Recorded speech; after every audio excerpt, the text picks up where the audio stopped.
শিক্ষার্থী জোটের পক্ষ থেকে আমরা যে অ্যানাউন্সমেন্ট কালকে দিয়েছিলাম, আমরা সমন্বিত একটি আমরা জোট গঠন করেছি, যেটির নাম দিয়েছি ঐক্যবদ্ধ শিক্ষার্থী জোট।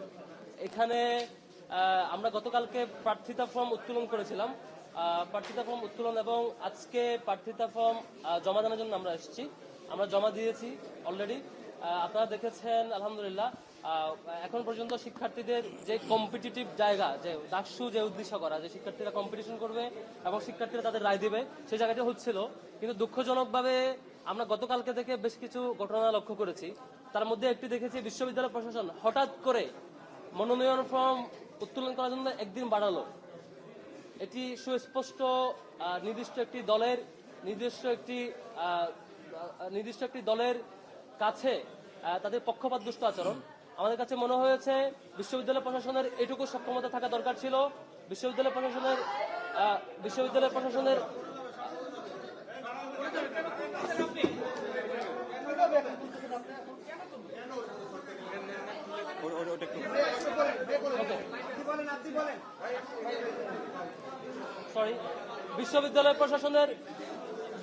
প্রশাসনের এইটুকু সক্ষমতা থাকা দরকার ছিল।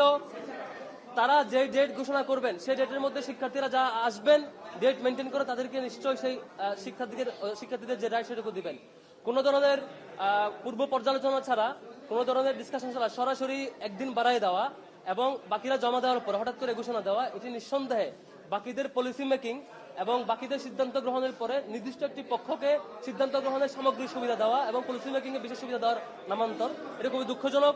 এবং আমরা দেখেছি বিশ্ববিদ্যালয়ের সামগ্রিক প্রশাসনে, বিশ্ববিদ্যালয়ের প্রক্টর থেকে শুরু করে নানান পর্যায়ে নানান প্রভোস্ট এবং বিভিন্ন কমিটিতে নির্দিষ্ট একটি দলের পক্ষপাতদুষ্ট আচরণ লক্ষ্য করেছি।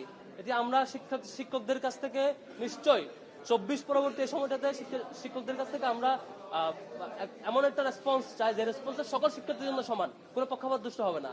আমরা আগামীতে পুরো ডাকসু নির্বাচনে আমরা এরকম শঙ্কিত হতে চাই না। আমরা ইতিবাচক এবং জাস্টিস এবং সমমানের, সবার প্রতি সমান অধিকারের যে দায়িত্ববোধ শিক্ষকদের পক্ষ থেকে সেটি চাই। আরেকটি ঘটনা লক্ষ্য করেছেন, বেশ কয়েকটি হাউস মিথ্যা ফ্রেমিং করেছে আমাদের ব্যাপারে। তার মধ্যে দেখবেন যে বিবিসি বাংলায় প্রথমে একটি নিউজ করেছে, তারপর রাতে বিজনেস স্ট্যান্ডার্ড একটা নিউজ করেছে, আরো কয়েকটি পত্রিকা এরকম দেখেছি যেখানে বলা হয়েছে ছাত্র শিবিরের দিক থেকে যে আমরা নাকি প্রথম অংশগ্রহণ করেছি। আবার কেউ নিউজ একবার করে আবার এটা এডিটও করেছেন, যে প্রথম বলছে স্বাধীনতার পর প্রথম প্যানেল, আবার বলছেন প্রথম প্রকাশ্যে প্যানেল, নানান আলাপ করছে আর কি। এটা স্পষ্ট আমরা নিন্দা জানাচ্ছি এবং তীব্র নিন্দা জানাচ্ছি যে এই ধরনের মিথ্যা ফ্রেমিং এর ব্যাপারে। ছাত্র শিবির 1977 সালে প্রতিষ্ঠিত হওয়ার পর থেকে প্রথম যে আমাদের ডাকসু হয় সেটি হচ্ছে 1979 সালে। সেখানে তাহের কাদের পরিষদ, যেটির ডকুমেন্টেশন, পেপার কাটিং, ছবি, মিছিলের ছবি, প্রচারণার ছবি সবকিছু এখন আপনারা অনলাইনে পাবেন। এবং সেই সময় ছাত্র শিবিরের প্রথম যে অংশগ্রহণ 77-এর প্রতিষ্ঠার পরে 79-এ, সেখানেও ছাত্র শিবিরের হল এবং সেন্ট্রাল পর্যায়ে বিভিন্ন জায়গায় প্রার্থীরা জয়ী হয়েছে, বিভিন্ন জায়গায় সেকেন্ড হয়েছে। এরকম সুস্পষ্ট ডকুমেন্ট থাকা সত্ত্বেও তারপর ইলেকশন হয়েছে 80 সালে, সেখানে ছাত্র শিবিরের প্যানেল ছিল।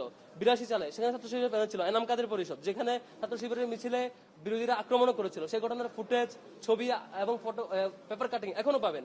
তারপর 89-এ আরেকটা ডাকসু হয়েছে, সেখানে শামসু আমিন মুজিব পরিষদ ছিল। 90-তে আমিন মুজিব হেলাল পরিষদ ছিল। এই যে প্রত্যেকটাতে ছাত্র শিবিরের অংশগ্রহণ ছিল। শুধুমাত্র 19 সালের আগে 2014 সাল এবং পরবর্তীতে এবং 18 সালে যে আওয়ামী লীগ যে পরিমাণ মানে ভুয়া নির্বাচন এবং একপাক্ষিকভাবে ক্ষমতায় আসছে, ছাত্র শিবির আমরা কোনোভাবে তাদেরকে ক্ষমতার বৈধতা দিয়ে নাই। এদিক থেকে ফ্যাসিবাদী সামগ্রিক কাঠামো এবং তাদের নিয়ন্ত্রণের জায়গা থেকে আমরা সে সময় প্যানেল দিতে পারি নাই বা দিই নাই। এটা ছাড়া এর আগে আমাদের এখন পর্যন্ত 7বার ডাকসু হয়েছে, মানে 25 সাল সহ ধরলে 7বার ডাকসু, তার আগে 6বার হয়েছে। 6বারের 5বারেই ছাত্র শিবির তার অংশগ্রহণ এবং তার রেসপন্স সবকিছু দেখিয়েছে। তারপরেও বেশ কিছু মেগা পত্রিকা, বেশ কিছু হাউস থেকে এভাবে ফ্রেমিং করা, এটা খুবই দুঃখজনক। ছাত্র শিবিরের ব্যাপারে আমাদের হাউসগুলোর কাছ থেকে সঠিক তথ্য প্রচার এবং সঠিক তথ্য প্রচার করবেন বলে আশা করছি। এবং কোনো বিষয় যদি জানার থাকে আমরা অনলাইন এবং আমাদের সোর্স থেকে জেনে নেওয়াটা ইতিবাচক মনে করছি। আমরা আজকে প্রার্থিতা ফর্ম জমা দিয়েছি।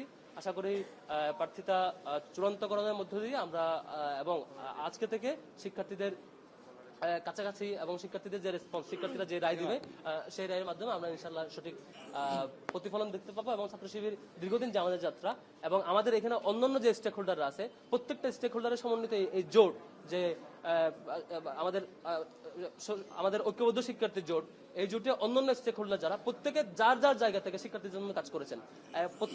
প্রত্যেকটা শিক্ষার্থী তার জীবন বাজি রেখে তার নানা চ্যালেঞ্জ উপেক্ষা করে এটাকে মানে নানা চ্যালেঞ্জকে ফেস করে তার সংগ্রাম জারি রেখেছে। আশা করি প্রত্যেকটা প্রার্থী, আমাদের প্রত্যেকজন প্রার্থী তার সেই প্রতিফলন শিক্ষার্থীদের রায়ের মধ্য দিয়ে আমাদের এই ঐক্যবদ্ধ শিক্ষার্থী জোট ইনশাল্লাহ এই ডাকসু ইলেকশনে সেটি পাবে। আমি কথা নিয়ে অনুরোধ করছি আমাদের বিপি পদপ্রার্থী আবু সাদিক কায়েম ভাইকে।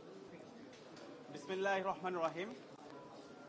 আপনারা জানেন ঐক্যবদ্ধ শিক্ষার্থী জোট এর পক্ষ থেকে গতকাল আমরা মনোনয়নপত্র সংগ্রহ করেছিলাম এবং আজকে আমাদের জোটের সকল সদস্যরা আমাদের মনোনয়নপত্র জমা দিয়েছি।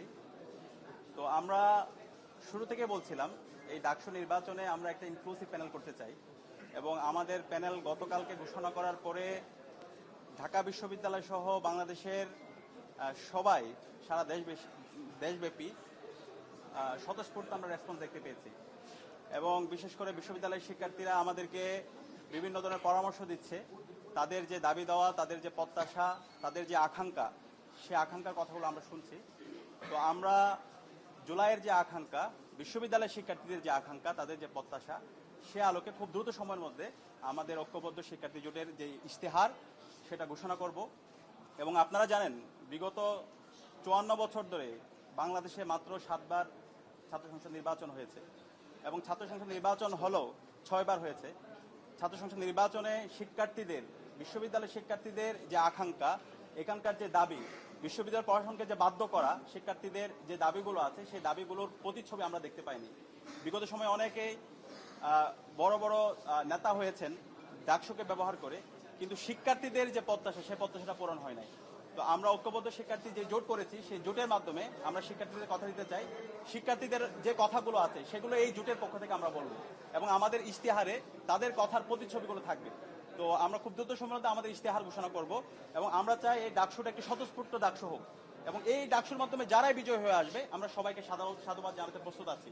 কিন্তু আমরা খুবই উদ্বিগ্ন, আমরা দেখতে পাচ্ছি বিশ্ববিদ্যালয়ের প্রশাসনে একটা দলের প্রতি অনেক বেশি বিশ্ববিদ্যালয় প্রশাসন তারা দরদ কাজ করছে বলে আমাদের কাছে মনে হচ্ছে। আজকে যে একদিন বৃদ্ধি করা হয়েছে, এখানে আমরা যারা স্টেক হোল্ডার আছে আমাদের সাথে আলাপ করা হয়নি এবং এর বাইরেও আমরা অনেকগুলো বিষয় আমাদের কাছে আসছে। বিশ্ববিদ্যালয় প্রশাসন, বিভিন্ন হলের যারা প্রভোস্টরা আছেন এবং বিশ্ববিদ্যালয়ের মূল প্রশাসনে যে যারা দায়িত্বশীল পর্যায়ে আছেন তারা একটা দলকে রিপ্রেজেন্ট করে। তো আমরা সেই দলের নাম বলতে চাই না। আমরা আশা করব আমাদের শিক্ষকরা আমরা শিক্ষক হিসাবে দেখতে চাই, কিন্তু শিক্ষক যদি তার দলীয় আদর্শকে এখানে প্যাট্রোনাইজ করতে চান তাহলে তারা ছাত্রদের বিপক্ষে অবস্থান নেবে। আমরা অনুরোধ করবো শিক্ষকরা আমরা সবসময় শ্রদ্ধা করি, শিক্ষক আমাদের শ্রদ্ধাবান শিক্ষকরা তাদের শ্রদ্ধার জায়গাটা তারা রক্ষা করবে। এখানে যত অংশীজন আছে যারাই দাঁড়াচ্ছে সবার জন্য লেভেল প্লেইং ফিল্ড এনশিওর করা, এটা হচ্ছে ওনাদের অন্যতম দায়িত্ব এবং আমরা আশা করছি আমাদের শিক্ষকরা সেই জায়গায় দায়িত্বশীল আচরণ করবে। একটা লেভেল প্লেইং ফিল্ড এনশিওর করার মাধ্যমে একটা স্বতঃস্ফূর্ত ডাকসু হবে এবং এর মাধ্যমে শিক্ষার্থীদের যে ন্যায্য দাবিগুলো আছে, তাদের যে কথাগুলো আছে, তারাই যারা আমরা ক্যান্ডিডেট হব আমরাই বলবো এবং শিক্ষার্থীরা যাদেরকে ভালো লাগবে তাদেরকেই তারা গ্রহণ করবে এবং যারাই বিজয়ী হবে আমরা তাদেরকে সাধুবাদ জানানোর জন্য প্রস্তুত আছি। তো আমরা আশা করছি একটা স্বতঃস্ফূর্ত একটা আয়োজনের দিকে আমরা যাচ্ছি এবং সেই আয়োজনে আমরা সবাইকে, সকল অ্যাক্টিভিস্ট এবং সকল ছাত্র সংগঠন, আমরা সবাইকে দায়িত্বশীল আচরণ করার জন্য সবাইকে অনুরোধ করছি। ধন্যবাদ। আমরা আমরা আলাদাভাবে হচ্ছে দ্রুত প্রেস কনফারেন্স করবো এবং ইশতেহার করবো, ওইখানে আপনাদের ঠিক আছে।